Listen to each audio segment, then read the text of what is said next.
चलो, आवर्त सारणी के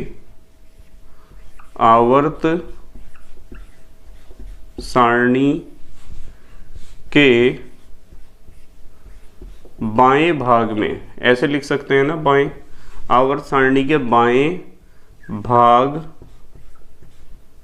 में वर्ग संख्या 1 व 2, वर्ग संख्या 1 व 2 के तत्व एस ब्लॉक तत्व कहलाते हैं। वर्ग संख्या 1 व 2 के तत्व एस ब्लॉक तत्व कहलाते हैं। अब सवाल यह है कि सर वर्ग संख्या 1 व 2 के तत्व एस ब्लॉक तत्व क्यों कहलाते हैं, क्या कारण है इसका? इसका कारण यह है कि जब वर्ग संख्या 1 व 2 के किसी भी तत्व का आप इलेक्ट्रॉनिक विन्यास लिखोगे 1s2 2s2 2p6 के अनुसार, यानी आपबाउ नियम के अनुसार, तो आपको पता चलेगा कि अंतिम इलेक्ट्रॉन बाहरी कक्षा के एस उपकोष में प्रवेश करेगा, चाहे वो वर्ग संख्या 1 का तत्व हो, चाहे वो वर्ग संख्या 2 का तत्व हो। ठीक है, तो यहाँ हमारी एक बात समझ में आई, यहाँ लिख देता हूँ, चलो वहीं से लिखते हैं। कहलाते हैं क्योंकि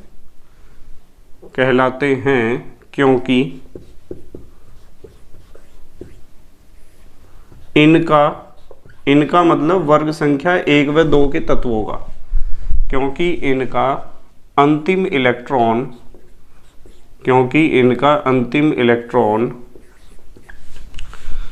बाहरी कक्षा के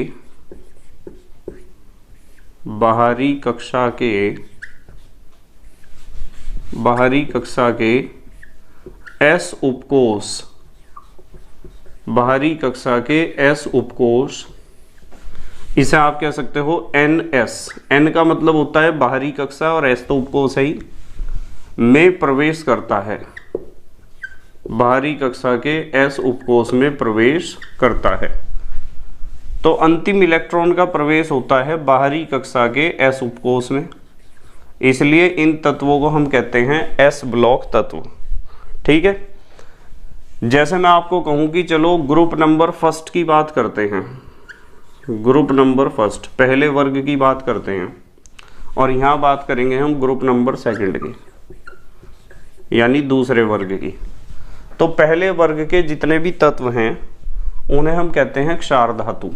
चलो यहाँ लिख देता हूँ, पहले वर्ग वाले तत्वों को हम क्या कहते हैं? क्षार धातु कहते हैं। क्यों कहते हैं क्षार धातु? क्योंकि पहले वर्ग के जितने भी तत्व हैं वे सब हाइड्रोक्साइड बनाते हैं, यानी OH वाले कंपाउंड, और उनके हाइड्रोक्साइड होते हैं प्रबल क्षार। क्या होते हैं? प्रबल क्षार कह दो या प्रबल क्षारीय कह दो, ठीक है, या कह दो प्रबल क्षारक। तो इसलिए इनके हाइड्रोक्साइड प्रबल क्षारक होते हैं, इसलिए इन सबको कहते हैं क्षार धातु, और इन्हें कहते हैं क्षारीय मृदा धातु। इनके बारे में भी बात करेंगे कि इनके ऑक्साइड भी क्षारीय हैं, और मृदा माने मिट्टी की तरह अगलनीय है। जब मैं इनके बारे में पढ़ाऊंगा तो वहाँ डिटेल में एक्सप्लेन करूंगा। अभी हम आज का हमारा टारगेट रहेगा क्षार धातु, यानी group number first. Group number first में कौन कौन से तत्व आते हैं? जैसे हाइड्रोजन है, लिथियम है, सोडियम है, HLiNaKRbCsFr, ये सब ग्रुप नंबर फर्स्ट के तत्व हैं। और यदि आप इनका परमाणु क्रमांक देखो तो हाइड्रोजन का 1 होता है, लिथियम का परमाणु क्रमांक 3 होता है। परमाणु क्रमांक का मतलब कि इनमें कितने इलेक्ट्रॉन हैं, ठीक है। इसका होता है 19 पोटेशियम का, रुबिडियम का होता है 37, और सीजियम का 55, और फ्रेंसियम का होता है 87। तो आप याद रखना चाहो तो कम से कम आपको आरबी तक याद रख लेना चाहिए, 1, 3, 11, 19, 37, 55, 87। आपको पता है इसका नाम क्या है? हाइड्रोजन। इसका नाम हाइड्रोजन है, हाइड्रोजन, ठीक है। और इसका नाम है लिथियम, Li का नाम क्या है? लिथियम। इसका नाम है सोडियम, पर बच्चे यहाँ सोचते हैं कि सर नाम तो आप सोडियम बता रहे हैं इसका और संकेत लिखा हुआ है Na, क्योंकि इसका असली नाम होता है नेट्रम। क्या होता है? नेट्रम।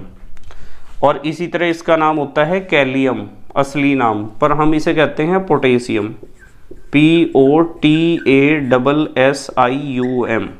तो इनके जो संकेत हैं ये ग्रीक या लैटिन भाषा से लिए गए हैं। इसे सोडियम को तो कहते हैं नेट्रम और पोटेशियम को कहते हैं कैलियम, इसलिए सोडियम का संकेत Na है और पोटेशियम का नाम कैलियम होने की वजह से संकेत क्या है? K। Rb का मतलब है रुबिडियम, रुबिडियम, और Cs का है सीजियम, सीजियम। Fr का है फ्रेंसियम। क्या है? Francium, francium. तो ये इनके नाम हैं HLINAKRBCSFR। ठीक है, याद करने का तरीका यही है कि आप ऐसे ही याद कर लो HLINAKRBCSFR, या फिर आपको बहुत सारी निमोनिक्स भी सिखाए जाते हैं, जैसे है, ली, ना, की, रुब, रूबी से फ्रेंडशिप, है, ली, ना, की, रूबी से फ्रेंडशिप, ये भी तरीका है। या है, ली, ना, की, रब से फरियाद, ऐसा भी है। बहुत सारे निमोनिक्स हैं, यानी याद करने के ट्रिक्स हैं, उन्हें आप सीख सकते हो, पर आपको ऐसे याद होने चाहिए HLINAKRBCSFR। ठीक है, उसके बाद यदि हम बात करें ग्रुप नंबर सेकंड की, तो ग्रुप नंबर सेकंड में आते हैं BE, MG, CA, SR, BA और RA, ये आते हैं। देखो इसका परमाणु क्रमांक 3 है तो इसका होता है 4, इसका 11 है तो मैग्नीशियम का होता है 12, इसका पोटेशियम का 19 है तो इसका होता है 20, रुबिडियम का 37 है तो स्ट्रोंसियम का होता है 38, 55 तो यहाँ लिखूँगा मैं 56, और 87 तो यहाँ लिखूँगा मैं 88। तो इनके परमाणु क्रमांक इससे एक इकाई ज़्यादा हैं, तो ये हुए 4, 12, 20, 38, 56 और 88। ठीक है, अब इनके नाम है, ग्रुप नंबर सेकंड है, इनके नाम है BE का नाम क्या होता है? बेरिलियम। BE का नाम होता है बेरिलियम, BERYLLIUM, बेरिलियम। इसका नाम है मैग्नीशियम, मैग्नीशियम। ठीक है, Mg का। और इसका है कैल्शियम, कैल्शियम। और स्ट्रोंसियम, स्ट्रोंसियम Sr का।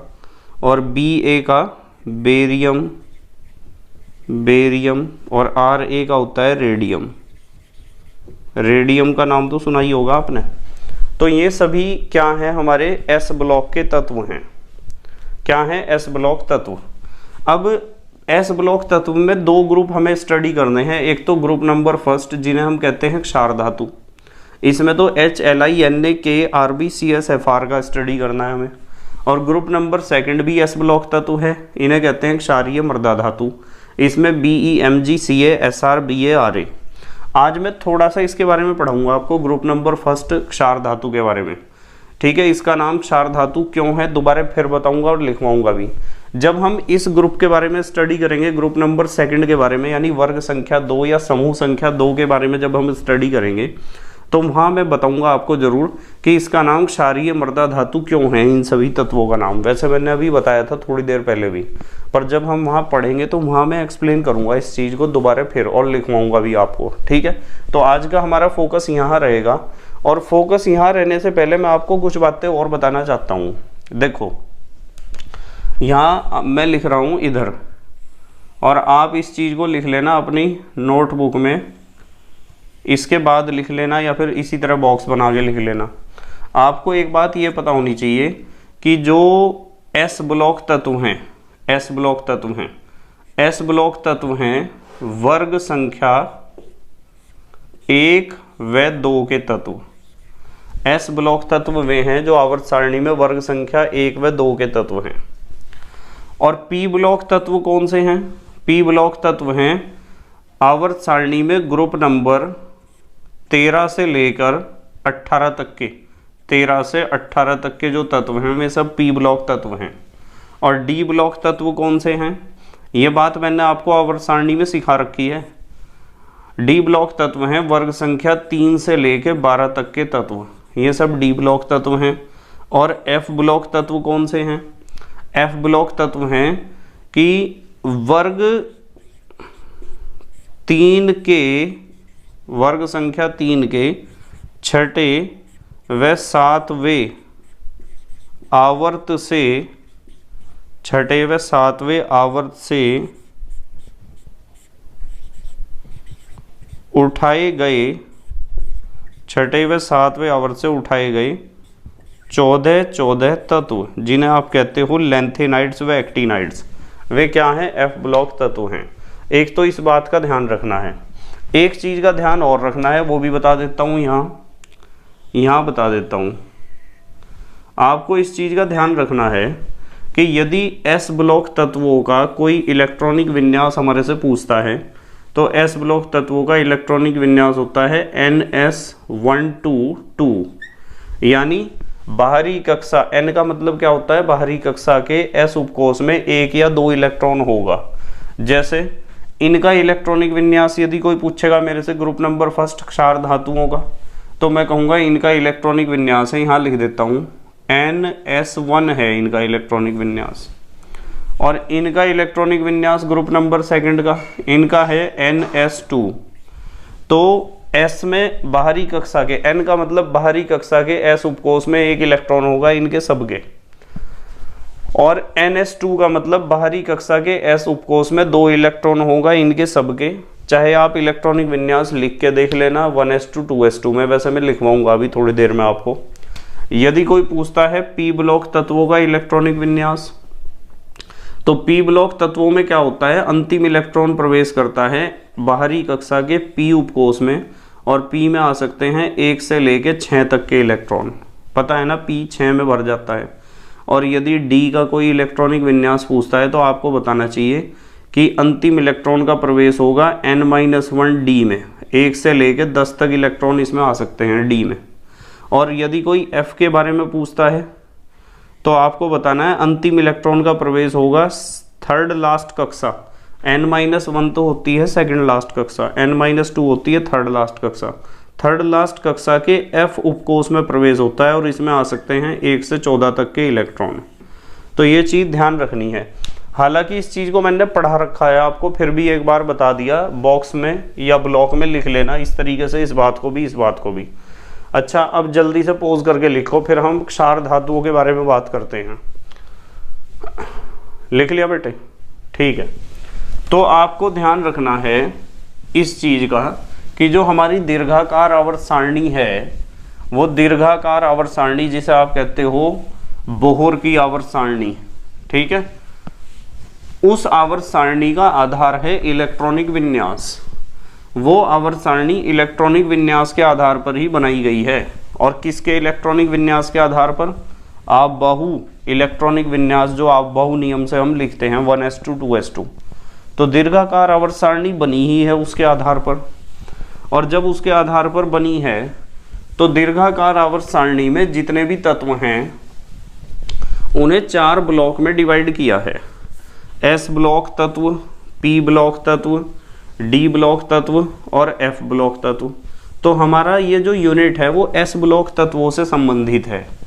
तो हमें बात करनी है सिर्फ S ब्लॉक तत्वों की, यानी वर्ग संख्या 1 व 2 के तत्वों की। हमें पता चल गया कि ग्रुप नंबर 1 व 2 के जो तत्व हैं उन्हें S ब्लॉक तत्व इसलिए कहते हैं क्योंकि उनका अंतिम इलेक्ट्रॉन NS में प्रवेश करता है। N का मतलब होता है बाहरी कक्षा या आउटर मोस्ट ऑर्बिट, N-1 का मतलब होता है सेकंड लास्ट कक्षा या पेनल्टीमेट ऑर्बिट, ठीक है, और N-2 का मतलब होता है थर्ड लास्ट कक्षा या anti penultimate orbit.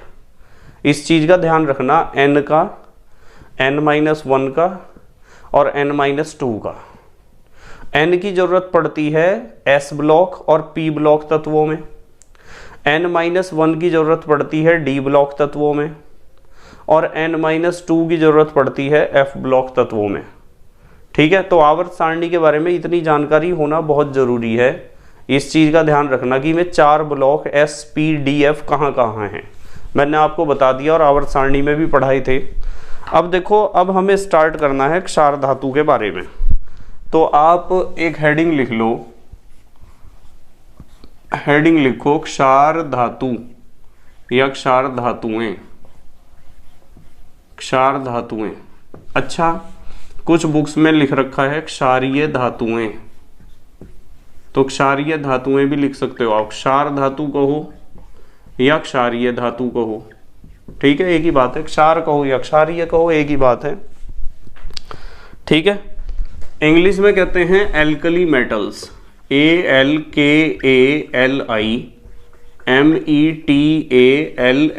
Alkali metals. ये सब क्या हैं? ये ग्रुप नंबर फर्स्ट के तत्व हैं। कौन से ग्रुप के? ग्रुप नंबर फर्स्ट के। तो ये हमारा हेडिंग है, क्षार धातुएं या क्षारीय धातुएं या एल्कली मेटल्स या ग्रुप नंबर फर्स्ट, ठीक है। तो आप इसमें एक बात लिखोगे कि जो हमारी आवर्त सारणी है, आवर्त सारणी के ग्रुप नंबर फर्स्ट में H Li Na K Rb CS Fr तत्व उपस्थित हैं। पहले वर्ग में ये तत्व उपस्थित हैं, ठीक है। तो इन तत्वों को क्षारीय धातु कहा जाता है या क्षार धातु। यहां लिख देता हूं, हाइड्रोजन को छोड़कर, हाइड्रोजन तो धातु नहीं है, ठीक है। धातु तो उसे कहते हैं जिसकी आदत इलेक्ट्रॉन देने की हो, और धातु के और भी बहुत सारे गुण आपको पता हैं। तो मैं यहां बताऊंगा आपको कि हाइड्रोजन को छोड़कर इन शेष तत्वों को या इन शेष सभी तत्वों को हम क्या कहते हैं? तत्वों को क्षार धातु कहा जाता है। यहां लिख देता हूं क्षार धातु, आप भी मेरे साथ साथ लिखा करो। क्षार धातु कहा जाता है या कहते हैं। क्यों कहते हैं क्षार धातु, इसके बारे में मैंने अभी बताया था, फिर बताता हूं। क्यों कहते हैं क्षार धातु? क्योंकि इनके हाइड्रोक्साइड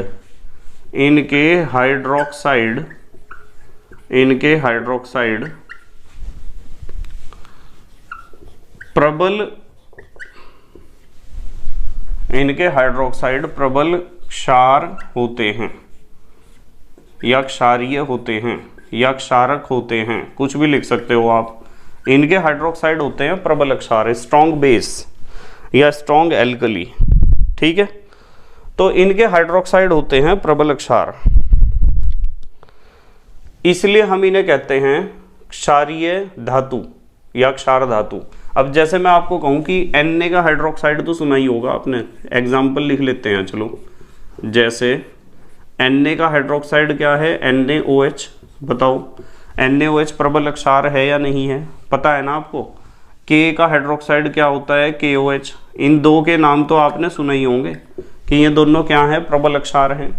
तो जो फर्स्ट ग्रुप के एलिमेंट है H Li Na K Rb CS Fr, इसमें से हाइड्रोजन को तो छोड़ दो, बाकी जितने बचे इन सब के हाइड्रोक्साइड होते हैं प्रबल क्षार। इसलिए पहले ग्रुप के तत्वों को हम कहते हैं क्षार धातु, क्योंकि इनके हाइड्रोक्साइड क्या होते हैं? प्रबल क्षार। इसलिए यह नाम दिया गया है क्षार धातु या क्षारीय धातु, ठीक है। अच्छा, एक चीज ध्यान रखना कि इनमें जो फ्रेंसियम है ना, सबसे लास्ट में लिखा हुआ है Fr, इनमें जो फ्रेंसियम है ये रेडियो एक्टिव है। फ्रेंसियम क्या है? Radio active. यानी ये स्थायी नहीं है, स्टेबल नहीं है। और इसके बारे में एक बात बता रहा हूँ मैं आपको कि इसका अर्धायु काल जो होता है ना, टी हाफ का मतलब होता है अर्धायु काल, वो 21 मिनट है। जब इसका अर्धायु काल 21 मिनट है और ये स्थायी नहीं है, तो इसके गुणों का अध्ययन हम अच्छे प्रकार से, ठीक प्रकार से, भली भांति नहीं कर सकते हैं। तो बाकी तत्वों का स्टडी हम कर सकते हैं, लिथियम से लेके सीजियम तक। हाइड्रोजन तो गैस है, धातु है ही नहीं। Li, Na, K, RbCs, इनका स्टडी हम कर सकते हैं। फ्रेंसियम है रेडियो एक्टिव। रेडियो एक्टिव उसे कहते हैं जिसके अंदर से लगातार रेडियो एक्टिव किरणें निकलती हों और जो स्थायी ना हो। तो ये आपको पता चल गया, आपको इस बात का पता चल गया कि आवर्त सारणी में जो फर्स्ट ग्रुप के एलिमेंट हैं, जो भी मैंने लिखे भी थे, यहाँ ऊपर से नीचे फर्स्ट ग्रुप के लिखे थे, इधर सेकंड ग्रुप के लिखे थे। फर्स्ट ग्रुप के एलिमेंट्स को ही हम कहते हैं क्या, क्षार धातु या क्षारीय धातु। क्यों कहते हैं? क्योंकि इनके जो हाइड्रोक्साइड होते हैं, इनके क्या हाइड्रोक्साइड, वे क्या होते हैं, प्रबल क्षार। जैसे NaOH, KOH, Na का हाइड्रोक्साइड सोडियम हाइड्रोक्साइड, पोटेशियम का हाइड्रोक्साइड पोटेशियम हाइड्रोक्साइड, ये सब स्ट्रॉन्ग बेस हैं, प्रबल क्षार हैं, इसलिए कहते हैं इन्हें क्षारीय धातु। और हमने हाइड्रोजन को इसमें छोड़ दिया, सबसे पहले तत्व को, लास्ट वाले को इसलिए छोड़ दिया क्योंकि लास्ट वाला है radio active.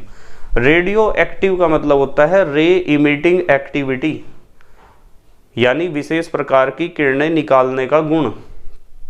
Alpha, beta, gamma, x ray, ये रेडियो एक्टिव किरणें निकालते हैं और रेडियो एक्टिव किरणें निकालकर अपने रूप को बदलते रहते हैं लगातार। इसलिए फ्रेंसियम स्थायी नहीं है। और जब रेडियो एक्टिव पदार्थ स्थायी होता नहीं है तो उसके गुणों का अध्ययन कैसे कर लेंगे? हम कर ही नहीं सकते हैं। बाकी सबके गुणों का अध्ययन हम कर लेंगे, ठीक है। तो अब थोड़ी सी बात मैं आपको समझाता हूं। थोड़ा सा एक हेडिंग लिख लो आप, उपलब्धता।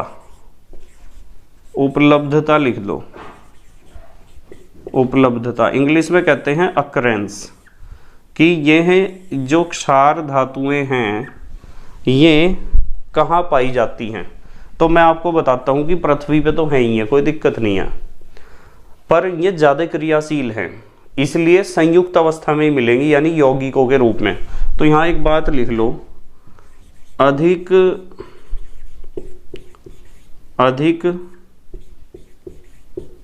क्रियाशील,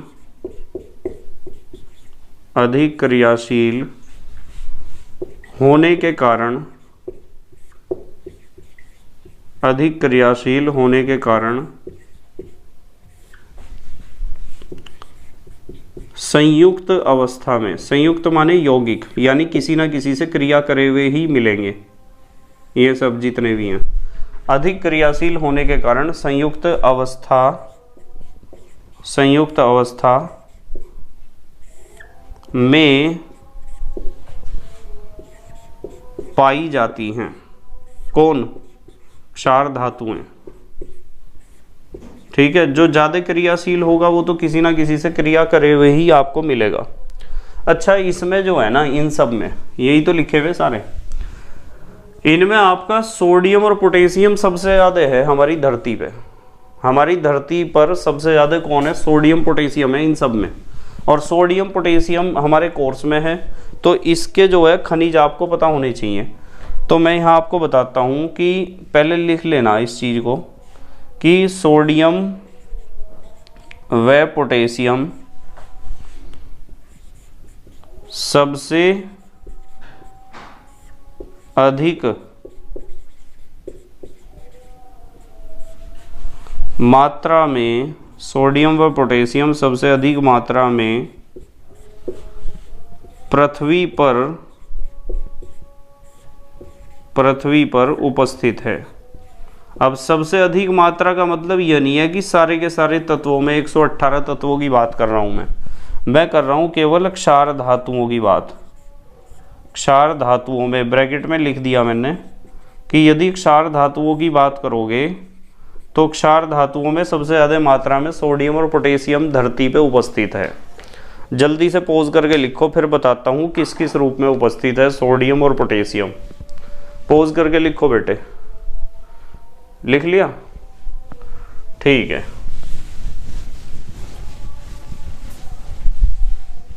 देखते हैं कि सोडियम और पोटेशियम किस किस रूप में पृथ्वी पर पाया जाता है।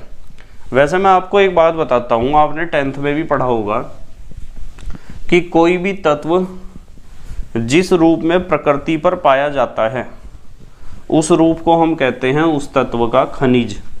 क्या कहते हैं? खनिज।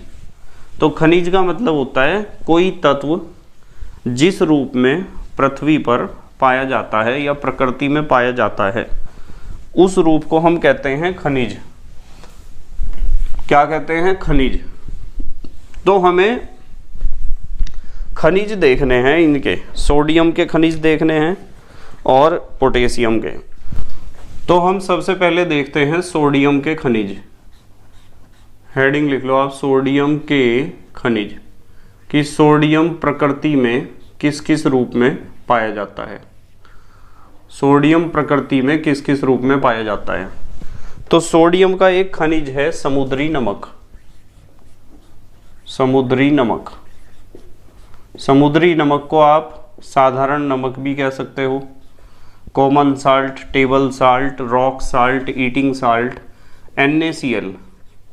रॉक साल्ट तो वैसे कहना नहीं चाहिए। समुद्री नमक वो है जो समुद्र से निकलता है और वो है NaCl। देखो इसमें सोडियम है, इसका मतलब NaCl, सोडियम क्लोराइड, सोडियम का क्या है? एक खनिज है। इसके अलावा सोडियम का एक खनिज है Chile saltpetre. Chile saltpetre. ये जो चीली साल्ट पीटर है ये भी सोडियम का एक खनिज है और इसका सूत्र होता है NaNO3, सोडियम नाइट्रेट, NaNO3। तो चीली साल्ट पीटर भी क्या है? सोडियम का खनिज है। इस रूप में भी सोडियम प्रकृति में पाया जाता है जैसे NaCl के रूप में पाया जाता है। एक इसका खनिज है बोरेक्स। क्या है? बोरेक्स। सोडियम बोरेक्स के रूप में भी प्रकृति में पाया जाता है। बोरेक्स का फार्मूला होता है Na2B4O7 × 10H2O। अब देखो Na2B4O7 × 10H2O, इसमें भी सोडियम है, यानी बोरेक्स भी, बोरेक्स को सुहागा भी कहते हैं, सुहागा। इसके बाद एक रूप है ग्लोबर लवण। ग्लोबर लवण, ग्लोबर साल्ट। तो ग्लोबर लवण में भी सोडियम पाया जाता है। इसका सूत्र है सोडियम सल्फेट भी कहते हैं इसे, Na2SO4 × 10H2O।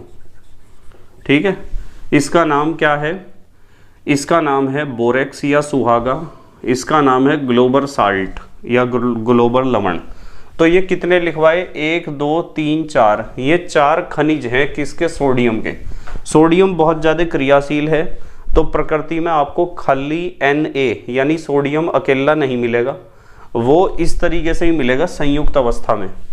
जो भी तत्व ज़्यादा क्रियाशील होता है ना वो मुक्त अवस्था में नहीं मिलता, संयुक्त अवस्था में ही मिलता है। अब हम देखेंगे पोटेशियम के खनिज।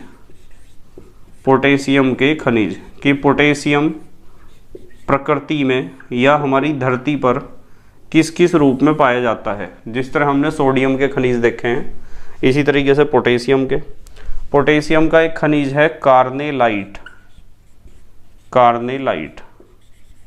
पोटेशियम का एक खनिज है कार्नेलाइट। और कार्नेलाइट क्या होता है? कार्नेलाइट में KCl और MgCl2 होता है। KCl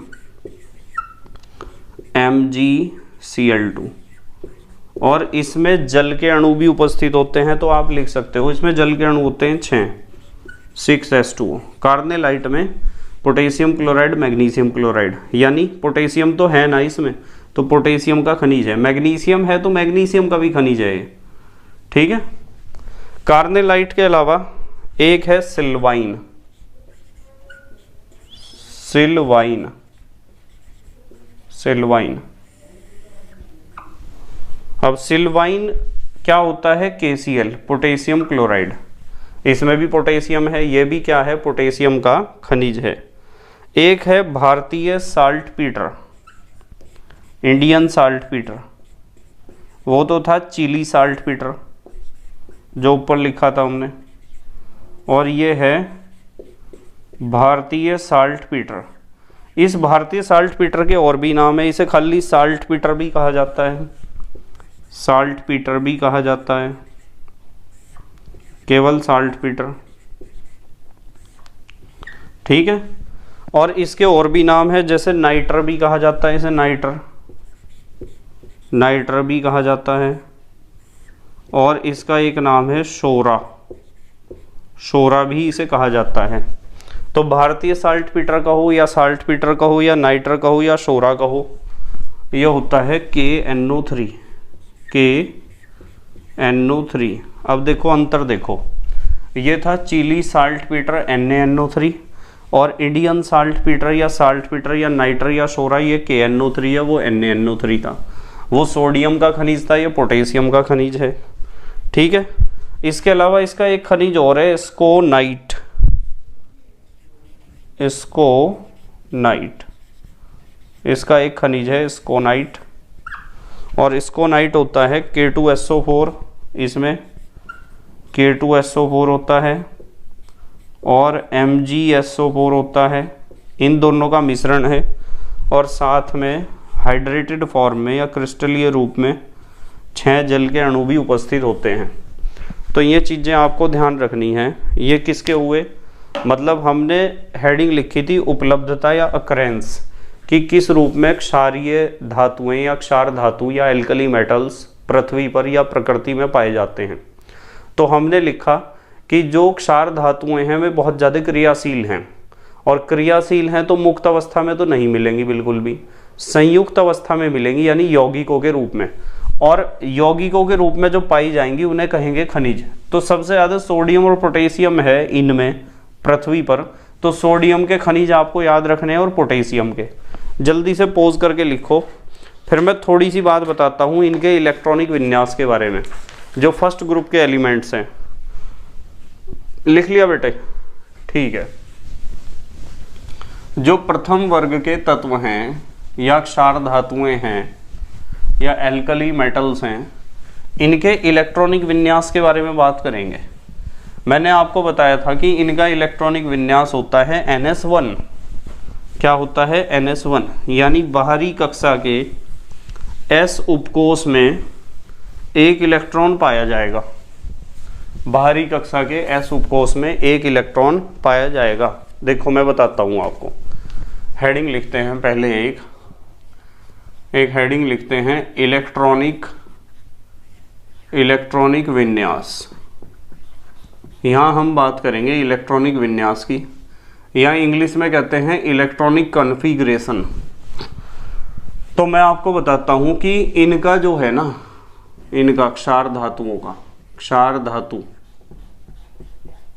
या फिर आप कह सकते हो फर्स्ट ग्रुप क्षार धातु या फर्स्ट ग्रुप के जितने भी एलिमेंट्स हैं, इनका इलेक्ट्रॉनिक विन्यास आपको देखने को मिलेगा NS1। N का मतलब क्या होता है? बाहरी कक्षा, बताया था ना। N का मतलब बाहरी कक्षा और N-1 का मतलब सेकंड लास्ट कक्षा। जैसे परमाणु का नाभिक है, ये कक्षाएं हैं इसकी, ठीक है। इस कक्षा को तो हम हमेशा कहते हैं, इस वाली को N कहते हैं, N। और ये वाली जो कक्षा है सेकंड लास्ट, इसे कहते हैं N-1। और ये वाली जो कक्षा है, ये वाली, इसे कहते हैं N-2। क्या कहते हैं? N-2। ये पता होना चाहिए आपको। तो NS1 का मतलब बाहरी कक्षा के S में एक इलेक्ट्रॉन होगा। जैसे मान लो हमारे पास तत्व कौन कौन से हैं, H को भी ले लो, चलो H, Li, Na, K, इन तत्वों को लेते हैं। इसके पास एक इलेक्ट्रॉन है, इसके पास 3 हैं, इसके पास 11 हैं और इसके पास होते हैं 19 इलेक्ट्रॉन। अब यदि आप इनका इलेक्ट्रॉनिक विन्यास लिखोगे, तो यदि आप बाहु नियम से नहीं लिखते तो आप कहोगे कि इसके पास एक कक्षा है, उसमें एक इलेक्ट्रॉन है, इसके पास 2 कक्षाएं हैं। भाई आवर्त संख्या 1 में है, यह आवर्त संख्या 2 में है, यह आवर्त संख्या 3 में है और यह आवर्त संख्या 4 में है। यानी इसके पास एक कक्षा है, इसके पास 2, इसके पास 3, इसके पास 4। तो पहली कक्षा में 2 होंगे, दूसरी में 1, और यहाँ 2, 8, 1, और यहाँ 2, 8, 8, 1। ये तो सामान्य रूप से लिख दिया हमने। देखो 4 कक्षाएं हैं ना, 1 2 3 4, इस पे 3 कक्षाएं हैं 1 2 3, तो बाहरी कक्षा में 1 इलेक्ट्रॉन है सबके। पर मैं आपको बताता हूँ, यदि आप बाहु नियम से आप चलोगे तो आप बाहु नियम से इलेक्ट्रॉनिक विन्यास जब आप लिखोगे ना, तो इसकी बात पक्की है बिल्कुल कि एक कक्षा है तो इसमें हमारा जो लास्ट में आएगा वो NS1 आएगा, और इसमें 2 कक्षाएं हैं।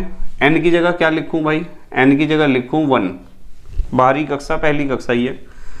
हमें पता है इनका इलेक्ट्रॉनिक विन्यास होता है NS1, यानी बाहरी कक्षा के s में 1 इलेक्ट्रॉन। इसकी बाहरी कक्षा कौन सी है, 2 कक्षाएं, दूसरे आवर्त में तो 2 कक्षाएं होंगी, तो बाहरी कक्षा के s में 1 इलेक्ट्रॉन आएगा। तीसरा आवर्त है तो 3 कक्षाएं होंगी, तो बाहरी कक्षा यानी तीसरी कक्षा के s में 1 इलेक्ट्रॉन होगा। इसके पास 4 कक्षाएं हैं तो बाहरी कक्षा चौथी कक्षा होगी, चौथी कक्षा के s में 1 इलेक्ट्रॉन होगा।